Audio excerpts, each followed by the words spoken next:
once again, our next show will probably be in April, and please like us on Facebook, follow us on Instagram and Twitter, and if you would like to tell a story, email us at louderthanamom@gmail.com. Our mandate is to always have new storytellers, so please come and tell a story. All right, we're starting off this second half with a bang.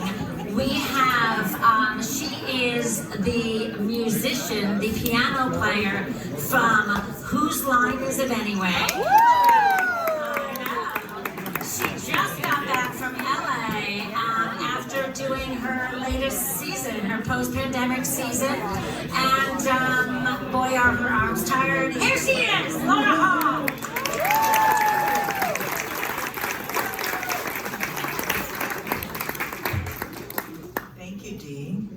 There's only one tiny death in my story. My mom grew up on the South Side in a very strict Swedish fundamentalist family. My grandpa believed in spare the rod and spoil the child.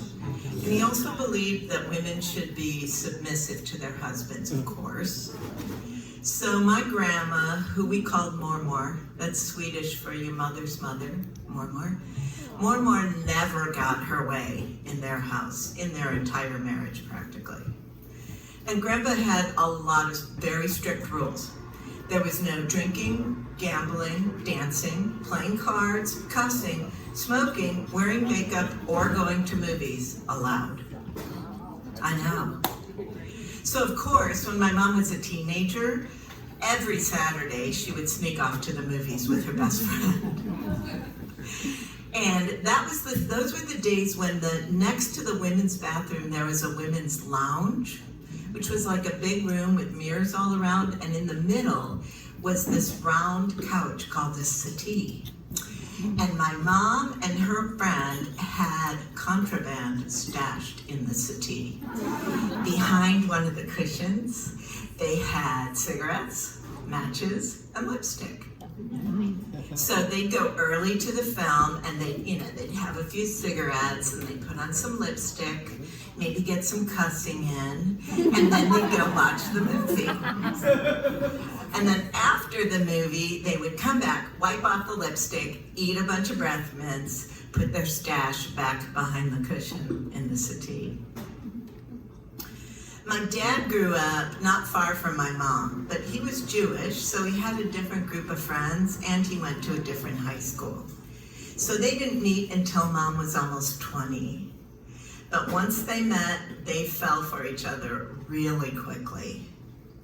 Now, my mom's family was not happy about her dating a Jewish boy. This was the late 50s, and it just felt really, really controversial. So one time when my dad went to pick her up for a date, my mom's brothers were waiting for him on the porch. She don't want to see you anymore, because, she said just to not call her or ever come over again. Yeah, she told us to tell you. They weren't the sharpest tools in the shed. But, they did not discourage my dad at all. And when they decided to get married, they told both their families. Now, Dad's family Dad's mom, Grandma Sarah, my Jewish grandma, it was fine for him to date her, but once they decided to get married, she wasn't so sure about him marrying a shiksa. So she took Mom out for a long lunch, and she grilled her about everything, from politics to child rearing to what books she read to cooking, and all the important stuff. And when she came back, she pronounced, "Well, I'll have to teach her how to make a brisket, but you have my blessing." Now, my mom's family, they were not so easily swayed. Once again, the brothers. You're gonna ruin her life if you marry her. If you went away now, it would be like romantic. When that didn't work, There's something in the Bible, I don't know exactly where, but it says that Jews aren't allowed to marry Christians, and it's a sin. It's just not biblical. And when that didn't work, they threatened to beat him up. I'm sure that wasn't biblical either. But nonetheless, they went forward with their plans. And on her wedding day, my mother begged her parents to come down to the courthouse with them. But her father refused. And he said, if you marry that man, you're no longer my daughter. So for the first year of their marriage, they were not in the family. Although my mom and Mormor would sneak in the occasional phone call when Grandpa wasn't home. But then everything changed because my sister was born. Not only was she my parents' first baby, she was the first grandchild. And for once, Mormor put her foot down and she said, we are having this baby in our life. And for once, Mormor got her way. So they were sort of begrudgingly welcomed back into the family. They did not make it easy for my dad, though, especially in the beginning. But it's funny, time changes everything, and everything sort of shifts. And over the years, my mom's brothers kind of fell apart.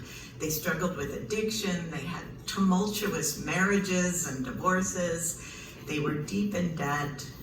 And my father was the steady one, the stable one, the good dad, the good husband. Later, after Grandpa died, there's the death part. Later, after Grandpa died, my father was the one who made sure that over at Mormor's house, the gutters were cleaned out, and the leaky roof was fixed, and the furnace worked in the winter. And my grandma, my Mormor, grew to adore my dad. Towards the end of her life, she would tell me all the time how much that she had always loved Dad. She would say, right from the very beginning, I loved him. Now, that might have been a little bit of revisionist history, or it might have been that she just didn't have the power at that point to stand up for him. I don't know, who knows? But she would say, it never bothered me that your dad was a Jew. The Jews are the chosen ones, Not that long ago, I asked my dad about this story, and I said, how did you do it? How did you hang in there like that? And he said, I was the drop of water. I was the steady drop that just kept falling until I smoothed away the stone. A more patient man than me, huh? And I said, but why did you do it? They were so mean to you. And he said, oh, honey, I didn't do it for them. I did it for your mom. Because that's the kind of thing you do for love. Thank you.